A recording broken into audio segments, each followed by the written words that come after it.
Hi friends, നമുക്കൊന്നൊരു വായനയായാലോ? സ്വാർത്ഥത എന്താണെന്ന് നമുക്ക് നോക്കാം.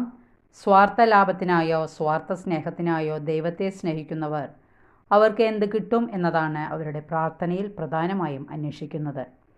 സ്വന്തം സുഖവും ലാഭവുമാണ് പ്രാർത്ഥനയിലൂടെ നാം അന്വേഷിക്കുന്നതെങ്കിൽ ഈശോയേക്കാൾ ഏറെ നാം അന്വേഷിക്കുന്നത് നമ്മുടെ തന്നെ സ്വാർത്ഥതയാണ്. പ്രതിഫലേച്ഛ കൂടാതെ ദൈവത്തെ സ്നേഹിക്കുന്നത് എത്രയോ ഭാഗ്യമാണ്.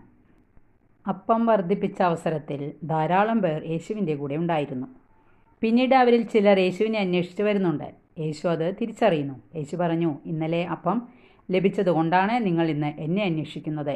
കാൽവരിയിലെ കുരിശുയാത്രയിലും യേശുവിൻ്റെ കൂടെ കുറച്ചു പേർ ഉണ്ടായിരുന്നു, പക്ഷേ വളരെ കുറച്ചു പേർ മാത്രം. കർത്താവായ ഈശോയെ, എൻ്റെ ഹൃദയം അങ്ങേക്കുള്ളതാണെന്ന് ഞാൻ അറിയുന്നു. എൻ്റെ ഹൃദയം മറ്റൊന്നിനെയും അന്വേഷിക്കാതിരിക്കാൻ എനിക്ക് കൃപ തരണമെന്ന് നമുക്ക് പ്രാർത്ഥിക്കാം.